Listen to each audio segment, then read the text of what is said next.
Good evening. We bring you the latest in the world of sports. I'm Paulo Del Rosario. We give you the conversations you want to hear from your favorite icons and athletes. I'm Dip Dipianco. Watch the game live in our past episodes on demand on the Pilipinas Live app for just 99 pesos a month. Available for download on Google Play or the App Store. Buckle up, sports fans. Let's get in the game.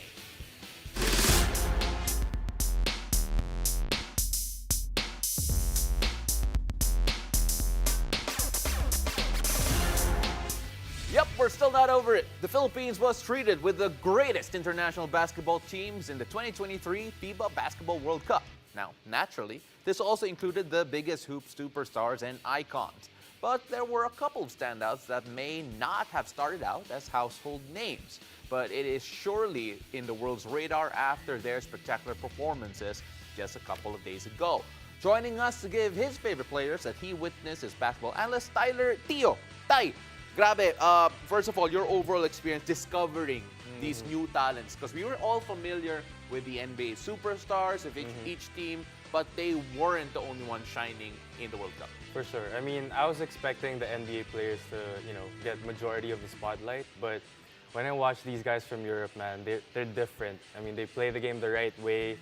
Their reads are impeccable. They're skilled now. The talent gap isn't as far as it was before.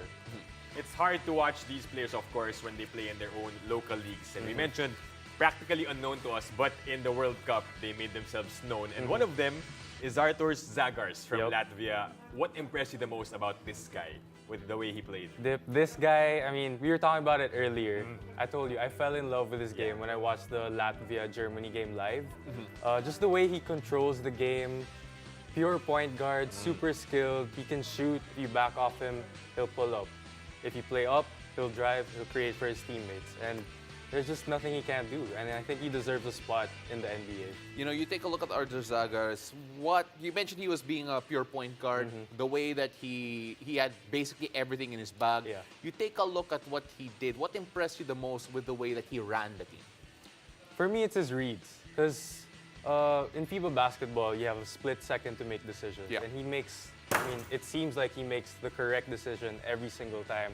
I mean, we saw him, 17 assists, 0 turnovers. So that stat line alone shows that he makes 0 mistakes during the game.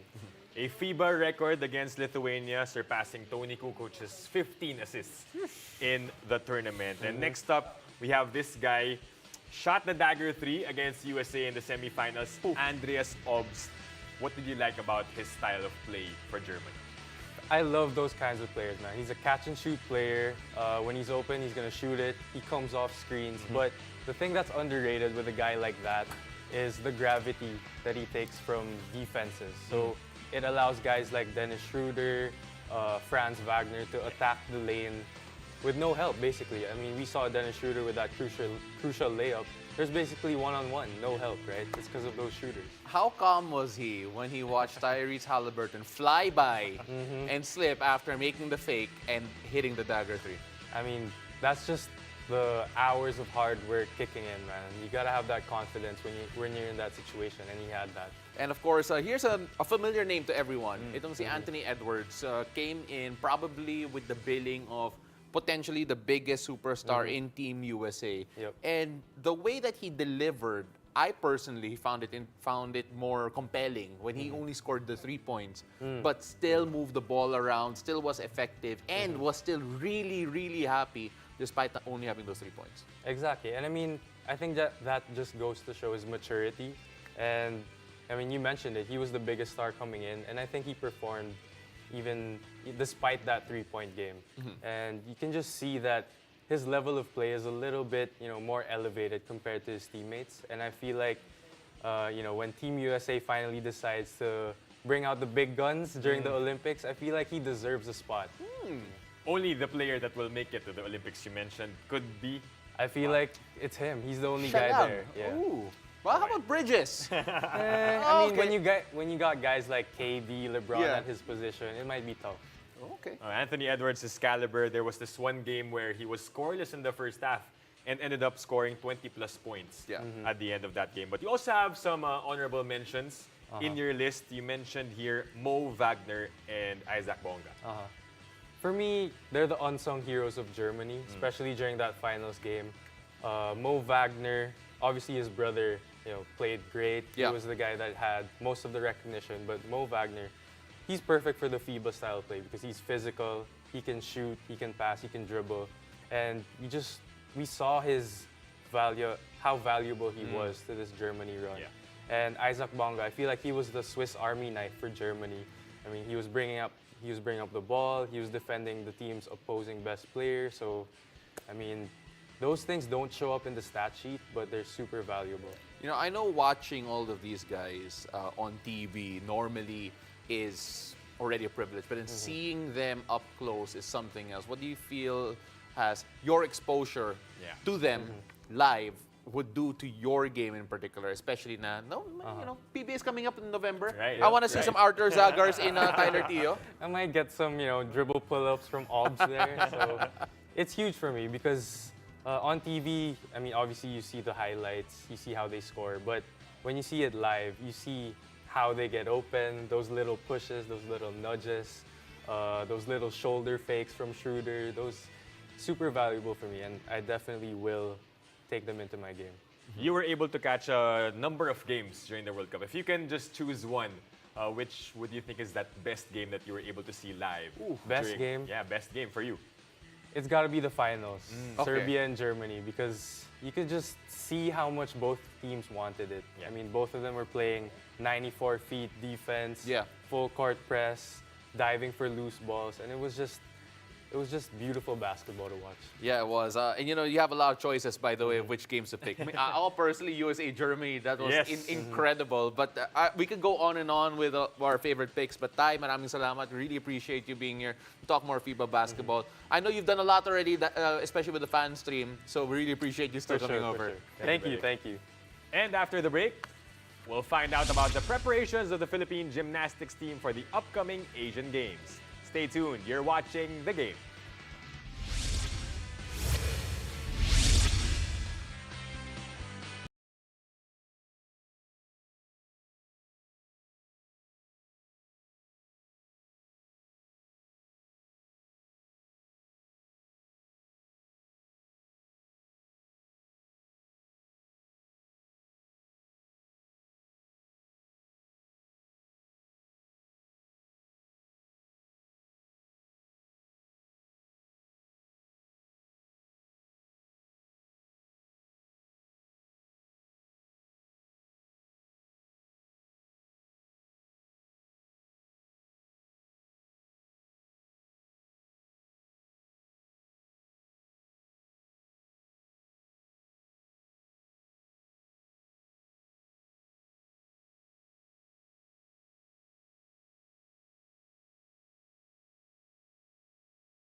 Welcome back to the game. The Philippine national gymnastics team has its eyes set on the prize as the 19th Asian Games is about to kick off. Here to give us an update on the team's preparations for their campaign is Ms. Cynthia Carrion, President of the Gymnastics Association of the Philippines. Hello, Ms. Cynthia. Dip Bianco here alongside Paolo De Rosario. How are you doing? Oh, first of all, I had a team before. I had a team for MAG. We have women's gymnastics, we have men's gymnastics, and we have RG to represent Philippines Gymnastics Association. But unfortunately, injuries happened, and unfortunately also we have a fantastic gymnast called Levy Jung, and we unfortunately did not add her in our list because we already had a team before. So we didn't add her in a list. And so now they don't want to, and we had to drop some of our athletes because they got injured. And so now they are not accepting her.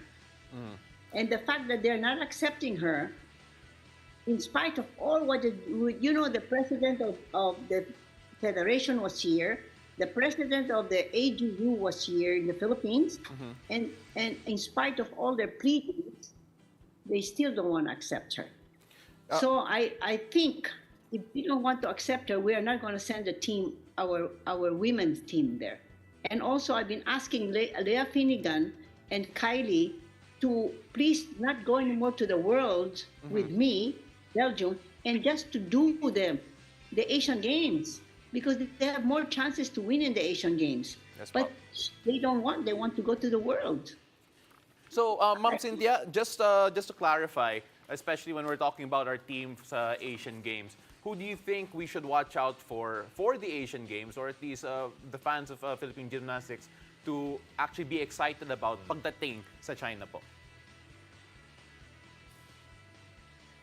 For the team for China, also for the men's team, we were supposed to have a team. We were supposed to have Miguel Besana, who is really vying for the gold medal, Ace Ivan Cruz, another gold medalist, and Ace De Leon. Those three, you really can check them out because they're very, very good. But unfortunately, again, Miguel Bisana got injured. So we only have two people, and Ivan Cruz, who is a cousin of Carlos Yulo, also got injured. So we only have two people going to Asian Games, which is Miguel Bisana and Ace De Leon. Those are the only two. So we're hoping that they will be able to get gold medal there. But I'm sure in our RG rhythmic, Brianna Labadan can get a gold medal for us. All right, so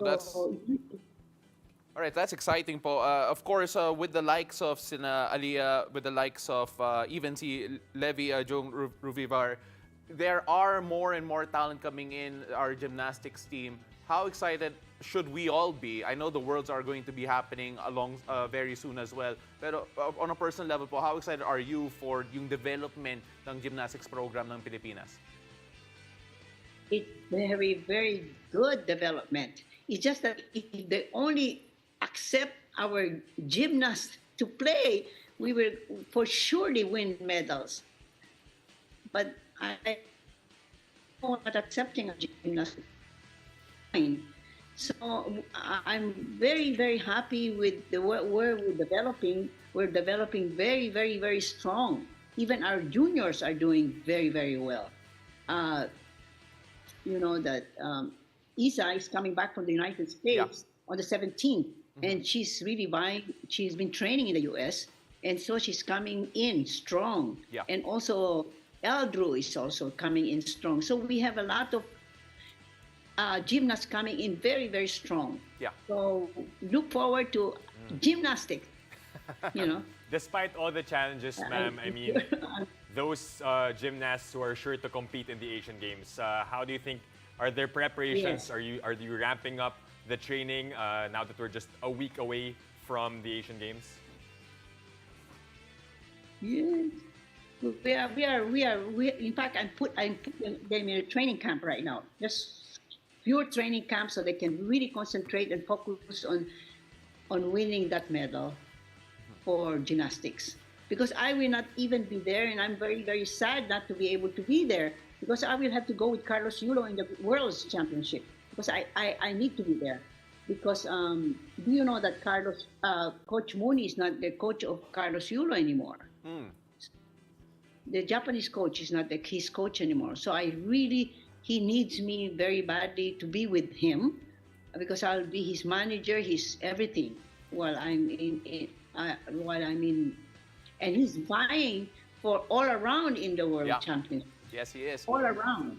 Mom Cynthia, we are going to wish you luck, especially with that new challenge that you have with Kaloy, especially in the World. But of course, we're praying for all of our gymnasts, all of our athletes, and sana the health finally falls their way and the eligibility works out as well. Pero Mom Cynthia, we have to cut this short, but then we'll talk to you again very soon. Maraming salamat po. Thank you very much, Paolo, and thank you very much. Thank you for your prayers. Thank you. Well, basketball enthusiasts have a special opportunity as both the men's and women's national teams bound for the Asian Games open their practice to the public on September 14. That's Thursday at the Phil Sports Arena in Pasig City. The joint practice starting at 4 p.m. welcomes everyone without the need for tickets as Coach Tim Cohn encourages public participation. Meanwhile, the Gilas women, fresh from a remarkable performance in the FIBA Women's Asia Cup in Sydney, Australia, are also gearing up for their Asian Games campaign. After the break, we go inside the game with basketball icon Sue Bird as she takes on the role of the FIBA Women's World Cup 2023 Global Ambassador. Keep it here. You're watching The Game.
For joining me today, none other than Sue Bird, who honestly, I don't need to give you that much introduction because all your accolades all around the world have been incredible.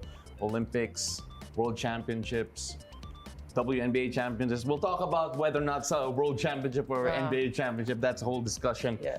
But first of all, thank you very much for being here and doing this. A lot of news has been made by the fact that you're now a 2026 FIBA Women's World Cup ambassador, helping grow the game. You can never leave basketball, can you? Why would I? Why would I? I've been doing it my whole life. Absolutely. Can't leave it now. Absolutely. So you come in here as an ambassador for the Women's World Cup. When you take on that role and it was explained to you, Yeah. what was asked of you and what did you understand by it? It wasn't really a matter of specifics, like specifically being asked, anything of me. It was more as a former player, as somebody who has played in the WNBA, played in FIBA for their national team, played in EuroLeague, has traveled the world because of basketball and has so much experience. How can I, from a player's perspective, bring that experience, bring that opinion, and try to grow the game, try to promote the game, try to make the World Cup in Berlin in 2026, epic. How to build off what happened in 2023 in Sydney, which was an amazing Women's World Cup. So just bringing what is unique to me as a former player. What I love about the World Cup in Sydney was the people came out in droves. They enjoyed it and just the atmosphere around it. I wasn't there, but I was able to feel it from here in Manila just by hearing about it and seeing about it. The amount of attention the women's game has been getting has been growing. Yeah. Still not quite to the level we want it yet though. But how important is it to grow that audience in a way that the appreciation for the game goes along with it? Yeah, I mean, the way I see it is the audience does exist. The audience is there. Now, as a business, do you always want to grow that and add more viewers and more fans? Of course. But the audience is there. The issue with women's sports, with women's basketball in particular, is that there was no way for that audience to have access. Yeah. And that's really what I think we're seeing change more than anything. The access is changing, the coverage is changing, and what do you know? When that increases, viewership is up, right? Attendance starts to increase. Again, we can talk about Sydney in the World Cup last year, 2023. Seeing sold out arenas for the semis and the finals, that was amazing. And I like to talk about my former teammate Lauren Jackson and her story in that moment. Coming back after being out of basketball for 10 years, what an incredible story. There are stories like that everywhere. We just haven't had a chance to tell them.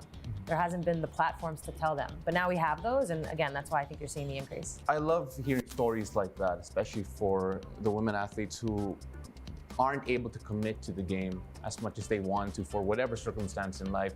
And that really goes to show the resilience in the female athletes, the women athletes that we have all around. When you hear stories like that and see the struggle of some of the younger professionals trying to make a living in women's sports, just what do you tell them, or what do you want to tell them, knowing that it is a different type of struggle that requires a certain amount of constitution?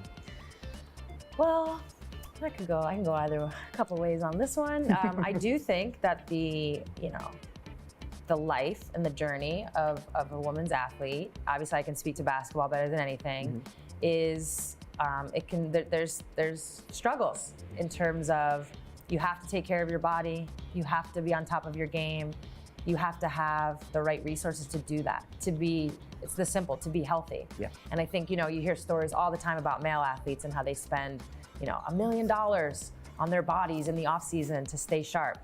Well, what's interesting about women's athletes is we stay sharp, but we have to find our own ways to do it. We might not always have the finances to just dump it. So I think what's interesting to me about that is that's the story of a lot of people.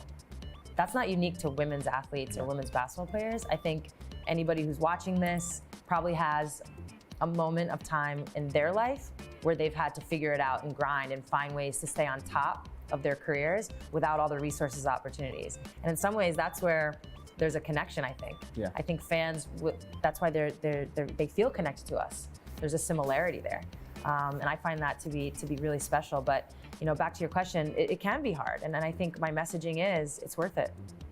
It's Absolutely. worth it. I think when you go through the grind and you struggle, but you come out on the other side, that's where the character is built. It's always worth it.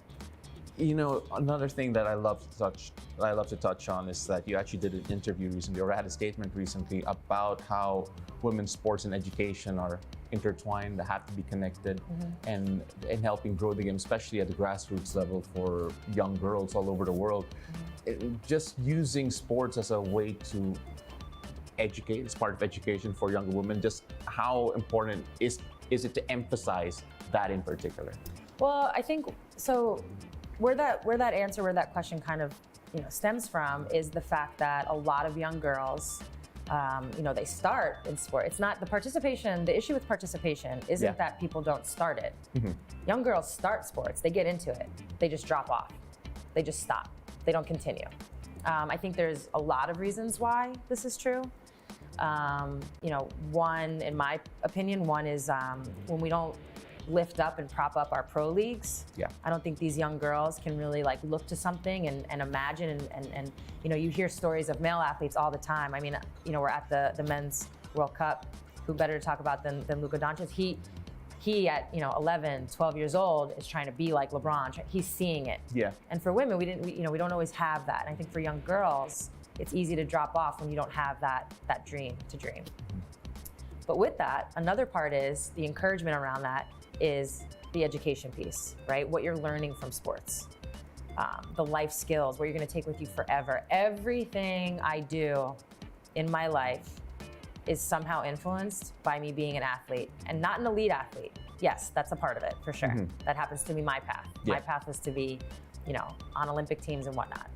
But I think the way I look at things, the way I communicate with people, the way I interact, setting goals, achieving goals, all of that came from sports. That came from playing sports.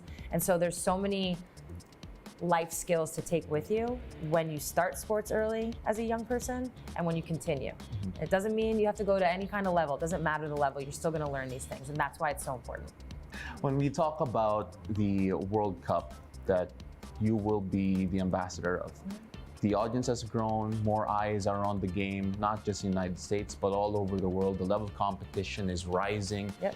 The game looks like it's growing at a great pace, but how important is it, especially at this moment, to make sure that we actually put in the investment, all the stakeholders, whether it be the audience, whether it be the players, and everyone involved, to make sure that this period of growth is successful and sustainable enough for the women's game to grow even further? Yeah, I mean, you kind of answered the question in the question. Women's basketball is at a really cool, pivotal moment. There's momentum, it's building, we can all feel it, whether it's domestically, internationally, obviously with the World Cup coming up. We have a couple years now to continue riding that wave, but in order for that wave to grow, people have to invest. We all have to kind of do our part, no matter if you're a fan, if you're somebody in marketing, whatever the case may be, and we have to continue building on that wave. Because if we do it right, it can just continue to explode. So I really appreciate you. The time here talking to you is really a privilege, and everything you said actually does echo to a lot of the Filipino youth we have here at home, trying to learn the game, grow the game. All the young ladies out there who want to grow up to be like you because they now see you. Yeah. Really appreciate you. Thank you. Thank you. Appreciate it.